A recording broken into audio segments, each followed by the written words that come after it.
Thundering across 3 continents, they spearheaded the German blitzkrieg. Possessing the distinct rumble and using tactics the world had never seen before, these war machines struck fear into the hearts of their enemies. An elite fighting force that nearly conquered the world. Now, Panzers, next on Modern Marvels.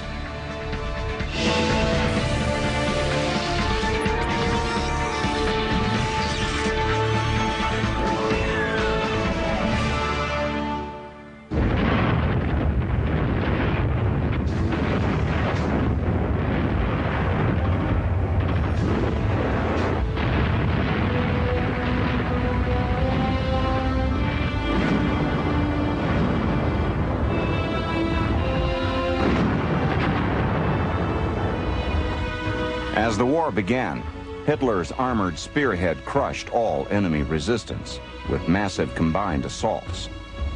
Panzer tanks devoured territory as Panzer grenadiers moved in and secured the newly won ground.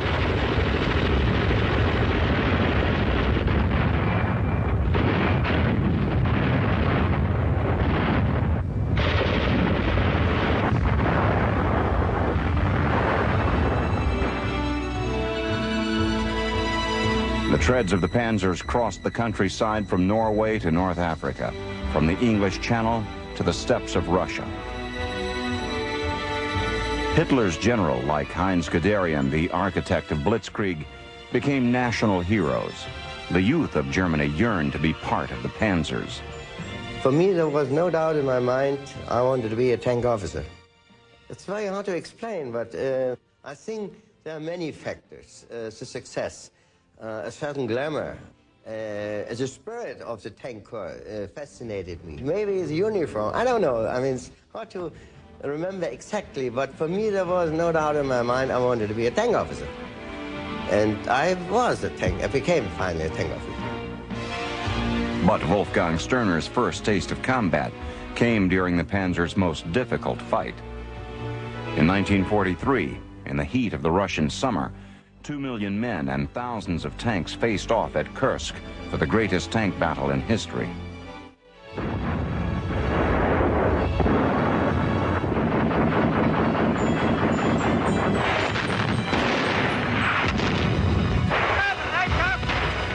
At that time, when I reached the battlefield, of course there were no room for any romantic or other dreams or whatsoever. The reality kept us fully occupied, more than that. Of course, I was still very young, at that time over 17 years of age.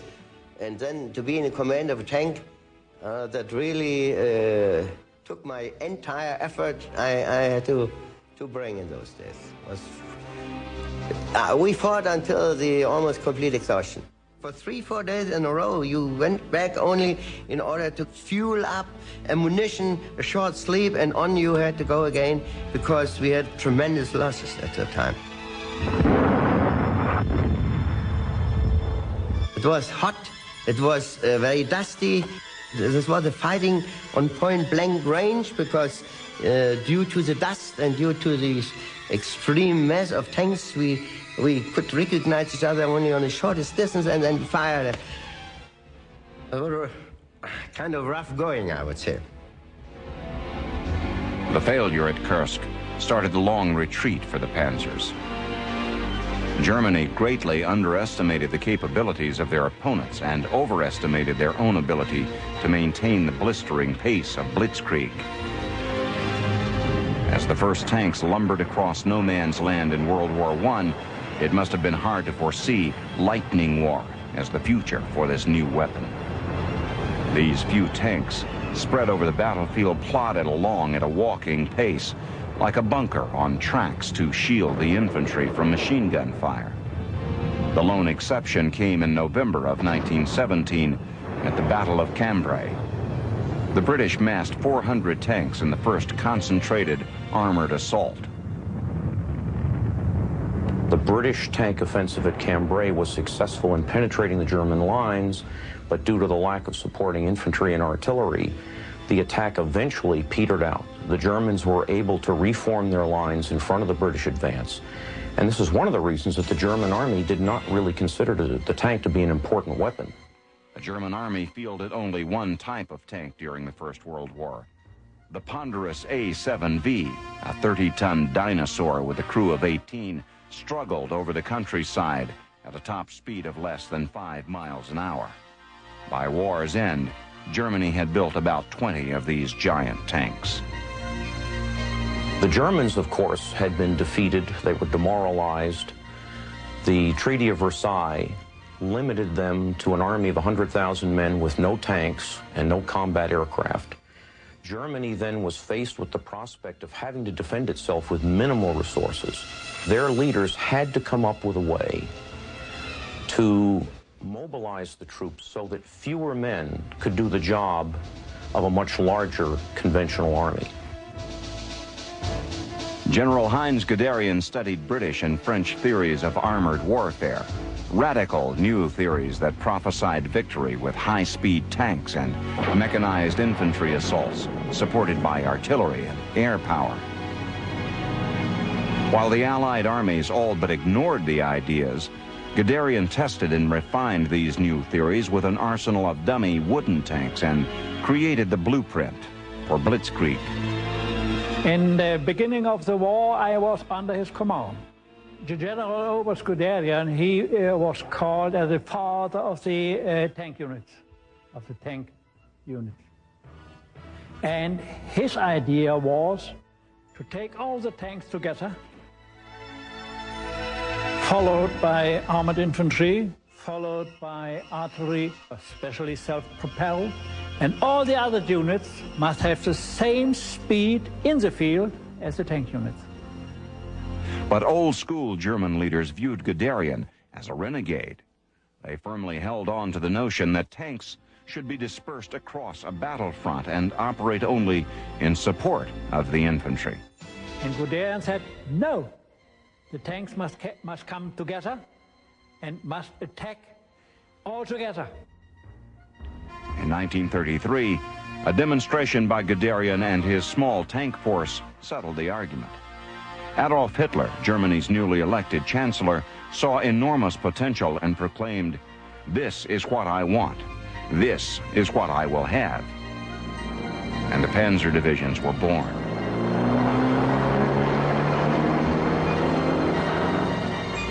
German industry secretly geared up to produce the weapons that would put the teeth in the new tactics. Tanks were called Traktoren to disguise their identity. The first tank to roll off the assembly line was the Panzer Kampfwagen I. With a crew of 2 and 2 machine guns, the tank was simple and inexpensive. Although armed, this first Panzer was intended only for training. In 1935, the Army received the more heavily armed Panzer Kampfwagen II. With a 20-millimeter gun and crew of 3, this Panzer gave the Army a greater offensive punch.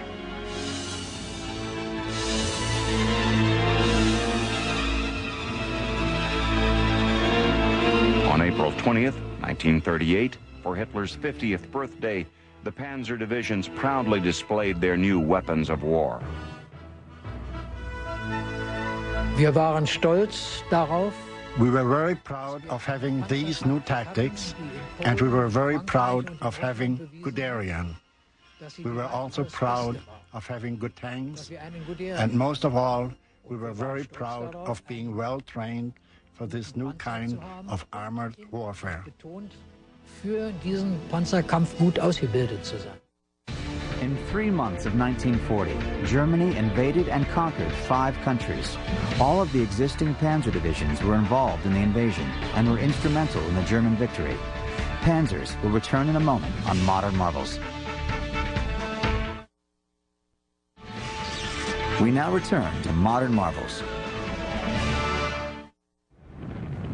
At daybreak on September 1st, 1939, Guderian's idea of Blitzkrieg was no longer just a theory. 6 Panzer divisions, more than 3,000 tanks exploded into Poland, while overhead, the Luftwaffe Stukas pounded airfields and supply lines.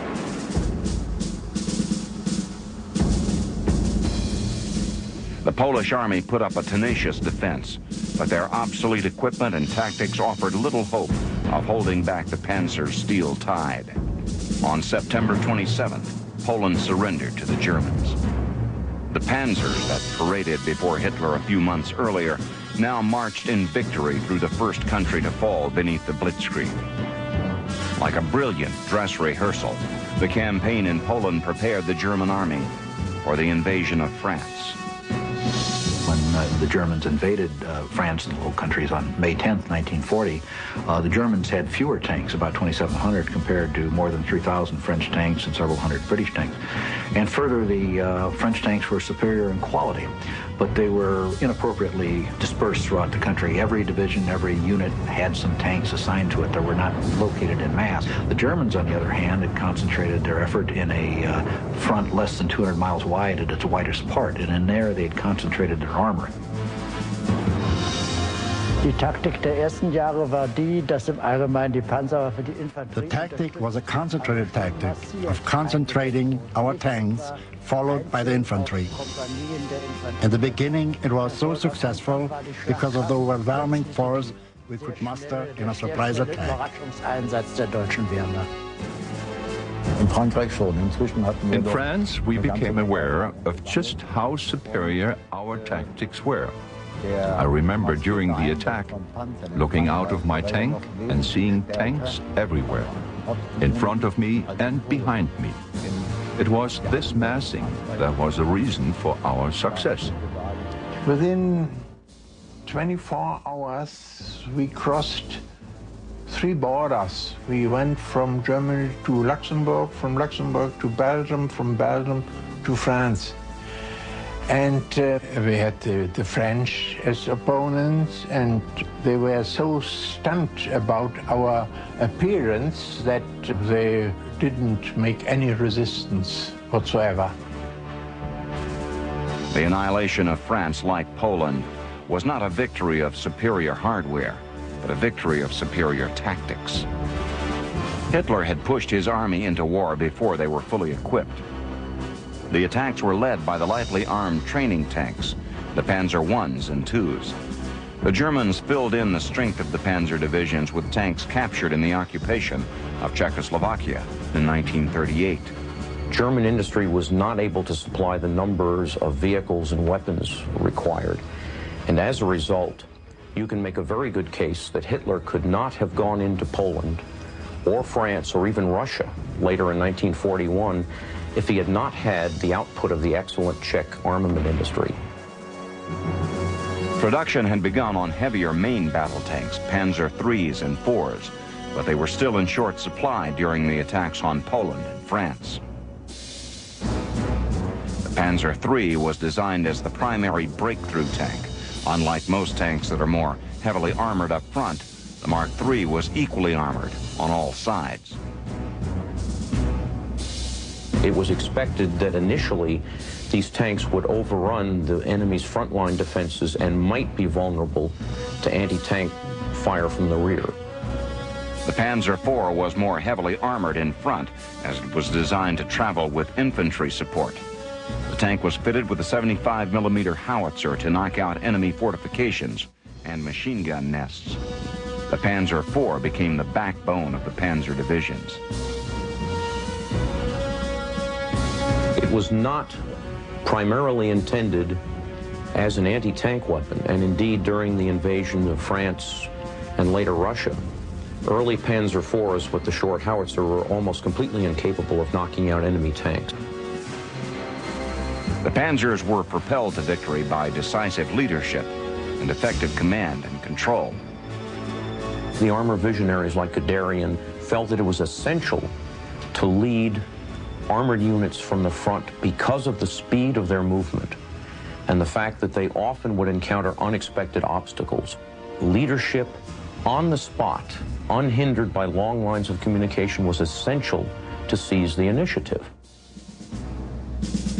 Panzer tank commanders were trained to think and act independently on the battlefield.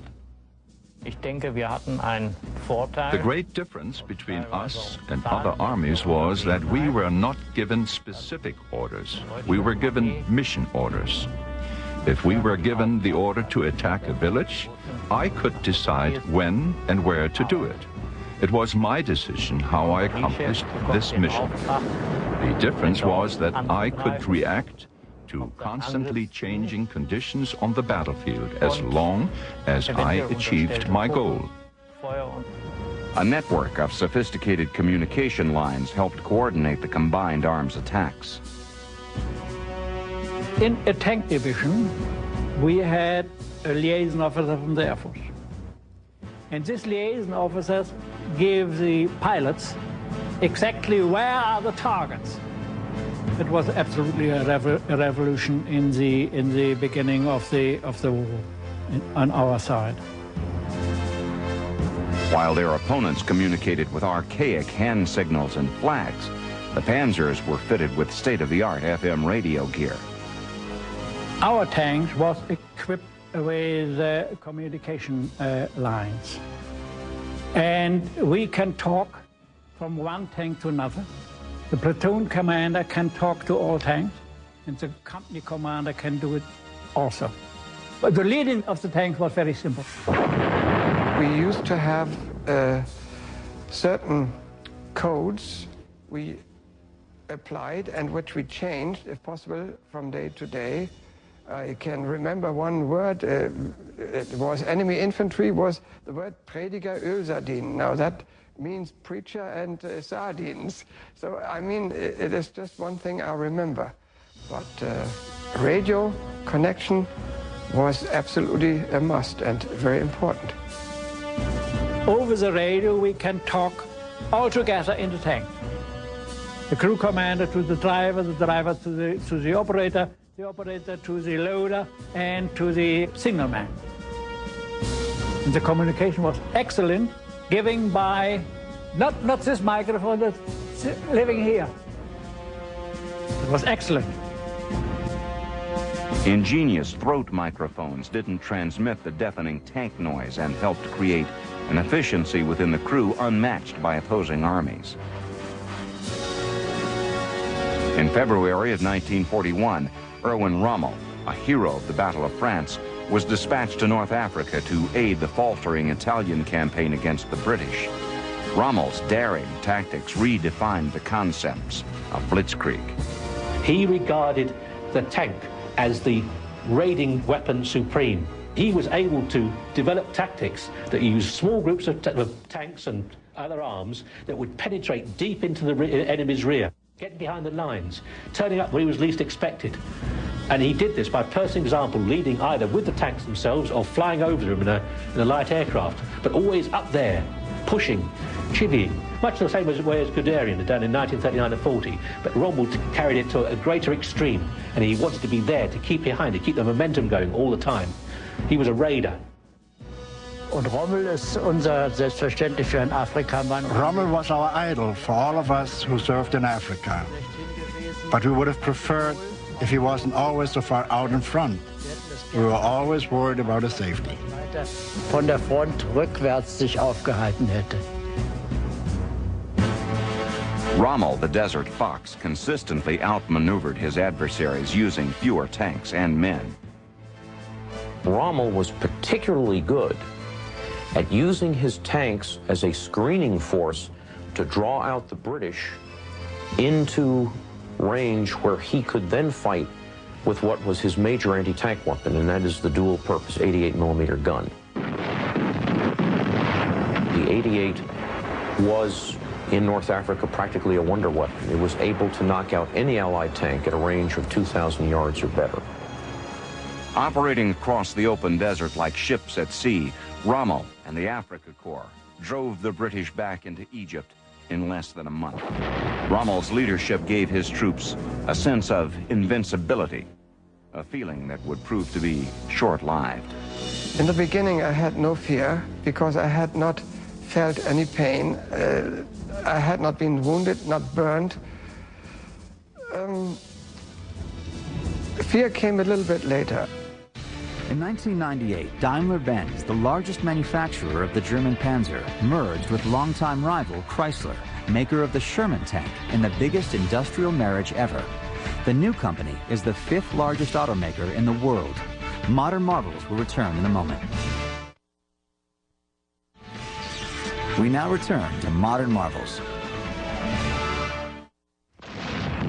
The Germans struck so quickly with such massive forces that they completely overwhelmed the initial Russian defenses. Even though those defenses were extensive, the Russians had over 20,000 tanks on the western frontier, a couple of million troops, thousands of aircraft, and yet within 6 months, the overwhelming majority of this force had been captured or destroyed. Overconfident from their early victories, the German army was slow to upgrade their tanks. Their intelligence had failed to warn them of the deadly Russian T-34 tank. Our infantry and our soldiers, it was shocking because they cannot do anything against this T-34. Because it was a very, very simple but a strong tank. Simple, decent engine, no comfort inside the tanks, but a very, very big and excellent gun. On the 12th of July, I saw the first T-34 attacking our regiment. It was 3 tanks, 3 34 tanks. And our guns was not strong enough to kill the T-34. So that the first 34 was killed running against another. And the crew commander from our tanks, he jumped over and put a hand grenade into the Russian tank. It was quite a surprise for us that it could kill us from over 1,000 meters. So we had to find a way to knock it out. We'd hide behind a hill and wait for it to get really close, and then we'd shoot at it from the side. It usually took 3 to 4 of our tanks to knock out one T-34. The big disadvantages they had were they had no radio communications and they had no tank commander. Their gunner would have to look out the top of the tank, assess the situation, then duck back down inside the turret to fire. This gave us time to get close enough to knock him out. By late November, the Panzers pushed to within 19 miles of Moscow. But this was destined to be the limit of the German advance. The invasion force had outrun their supply lines and were soon to face an opponent more lethal than the high-velocity gun of the T-34, the brutal Russian winter.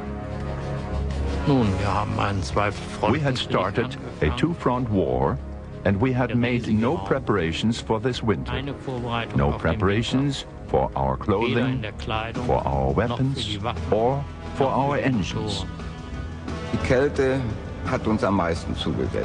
The cold made it incredibly difficult. It got down to 35 degrees below zero with snowstorms. We had to keep the engines running all night to keep them from freezing. There wasn't any heating in the tanks, so the entire inside of the tank would be covered with ice, just from our breath. All the pipes in our tank frozen, and we got no fuel, no ammunition, no men, and the men were without coats and winter clothing. It was horrible, you know. There were few hospitals in the front. Everybody had the absolute will to stay healthy, because if you were wounded, it was more or less a death sentence. In December, the Russians launched a counteroffensive with troops well prepared for the frigid climate. On the frozen steppes of Russia, the Panzers endured their first defeat.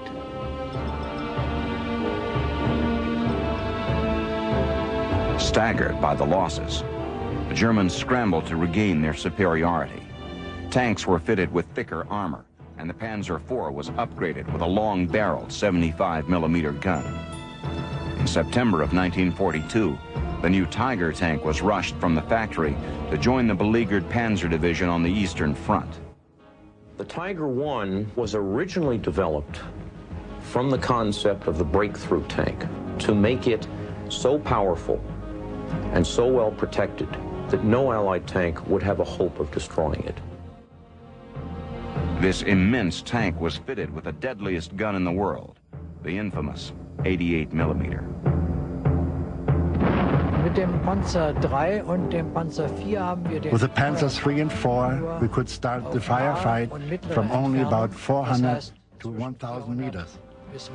Now with the 88 millimeter gun and the Tiger I, we could destroy any enemy from about 1,800 to 2,000 meters. We could now go into battle with a great feeling of confidence and superiority. I remember at the end of 1942 on the Northern Front, I was in the Tiger and I was faced with 30 enemy tanks. I was able to knock out 15 of them without being hit.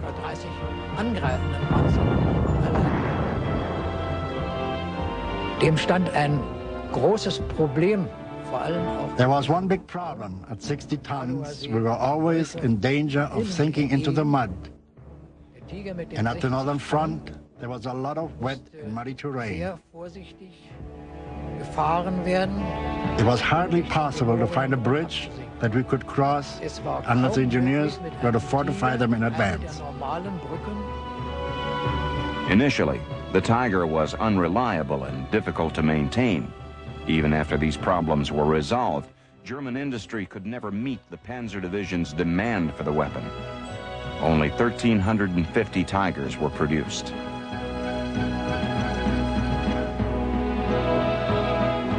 Ja, das war unser Problem, dass wir niemals. The fact was, it was never a battle one-on-one. It was always 1 against 5. 1 against 10. It was common for a Tiger to be facing 12 enemy tanks. I can remember when we were pulling back from Leningrad, and there were 3 Tigers. We destroyed 52 Russian tanks, but they still had more tanks coming at us. The Russian T-34 was equipped with unusually broad tracks and was better suited to the harsh Russian winter than the Panzers. Modern marvels will return in a moment.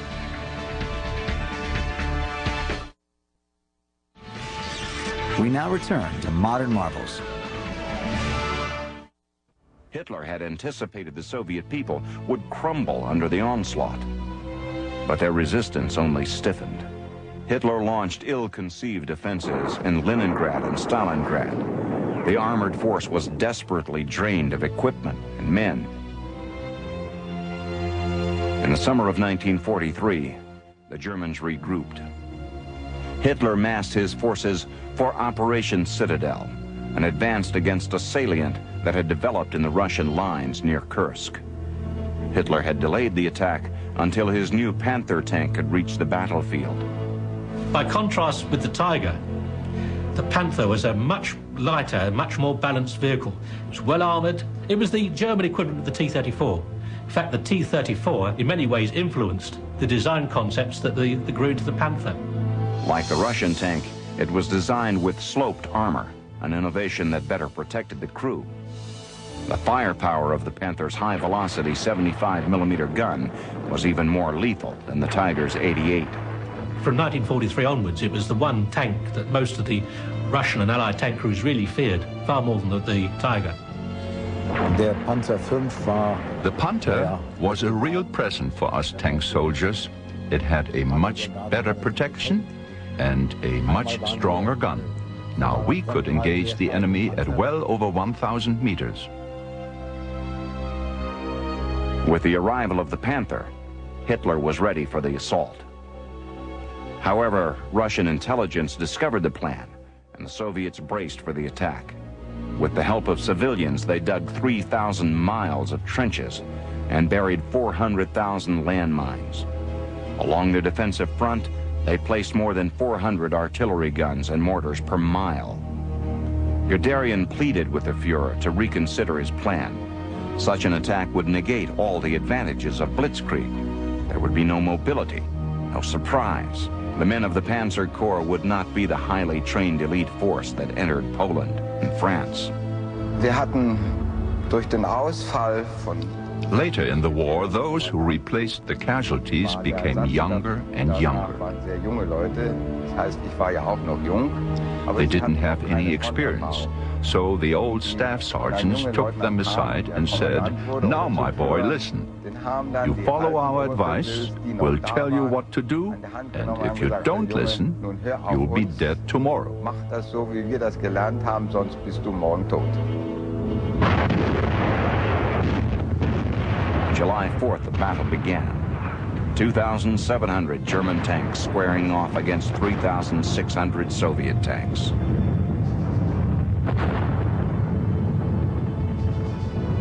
Diese Schlacht im Bogen war eine mörderische Schlacht. This was my first battle, and the first battle for the Panther. It was a murderous fight. Over 1 million Russian soldiers and 700,000 German soldiers. I remember during the battle we thought, now this is the end of the world. Like the Tiger, the early Panthers experienced numerous mechanical problems. During the first days, it became clear that the engines were not strong enough and could not stand the strain. And there were problems with the transmission. The first breakdowns came during our march to the assembly area. We tried to repair them as quickly as possible and send them back to the front.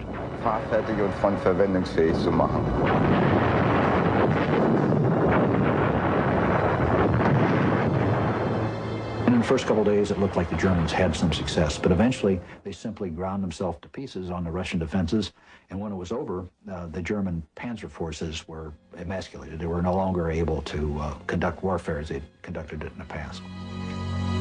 In 50 days of fighting, the Germans lost over 500,000 men and 7 complete panzer divisions. The panzers were forced into a long retreat and a brutal battle of attrition.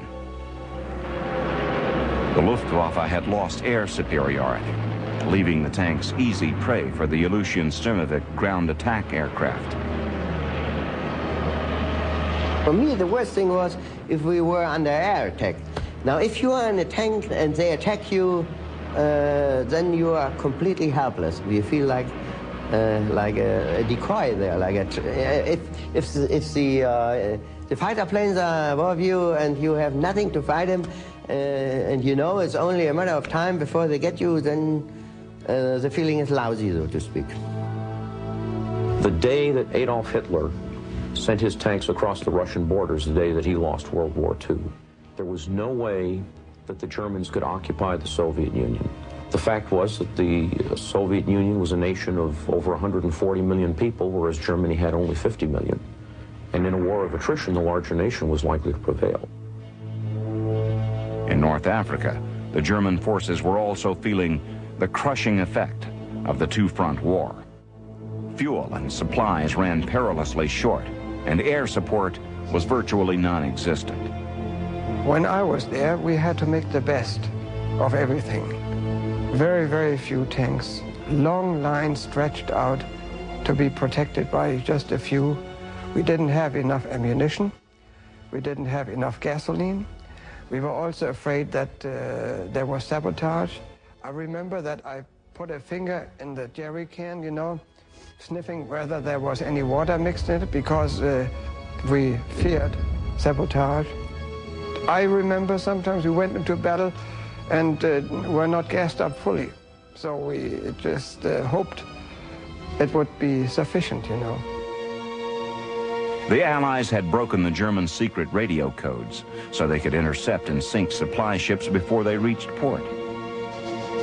Rommel was continually forced to scrounge fuel where he could find it, to use captured equipment.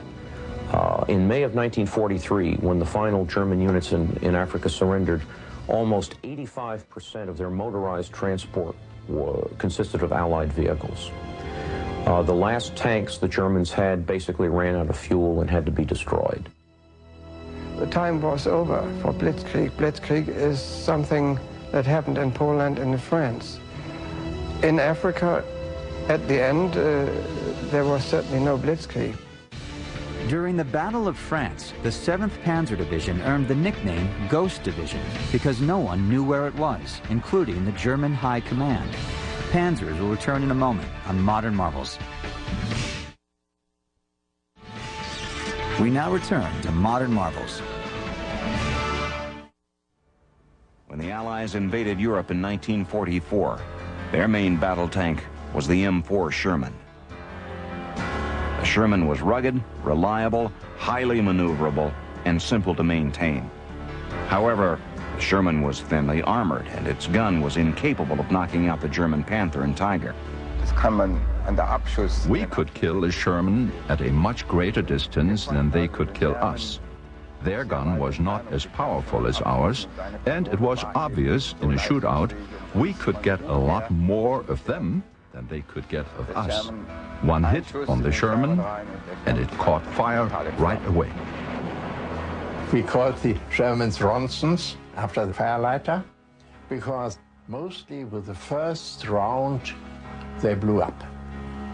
The Sherman always went up, stood in flames with the first round. The Allies had to devise creative ways to cope with the German technology. Captured German tanks were shipped to the U.S. Army's Aberdeen Proving Grounds in Maryland.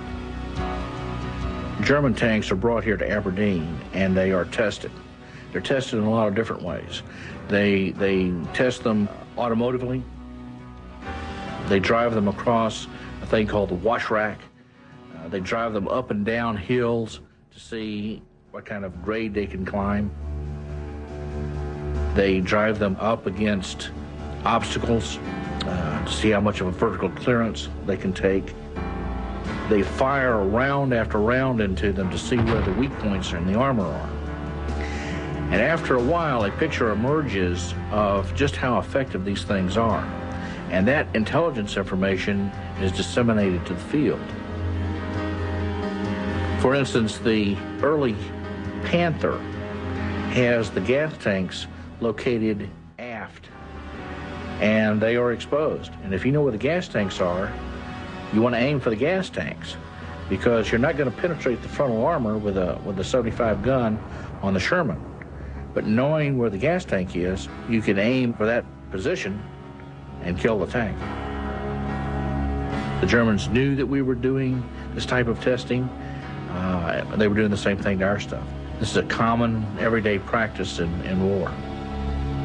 In December 1944, the Germans launched their last full-scale Panzer offensive at the Battle of the Bulge. Now, late in the war, they fought with some of the most innovative weapons in the history of warfare.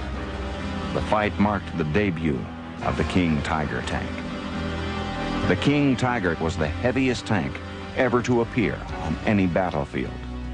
It was a real massive brute, 68 odd tons, an 88mm gun, really thick armour. To most Allied tanks, if a King Tiger appeared on the battlefield, you found an excuse and left.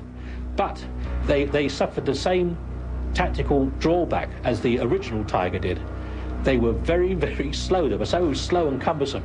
To actually move them, even on a battlefield, was a major operation.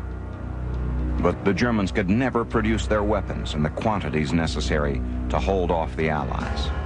In Germany, production of tanks and other heavy military vehicles was turned over primarily to heavy equipment manufacturers who were used to building heavy trucks, railroad locomotives, and dockyard cranes in fairly limited numbers, so that they didn't develop a good idea of the mass production that was possible. In the United States, production of military weapons was turned over primarily to the major automotive manufacturers who were used to building tens of thousands of vehicles in a short period of time. The Germans built approximately 5,500 Panther tanks, and the Americans built 52,000 Shermans. You had two great advantages. You had the greater number, and the greater reliability. Our tanks broke down every 100 kilometers and couldn't be repaired, and your tanks, like a clockwork, went on for the whole issue.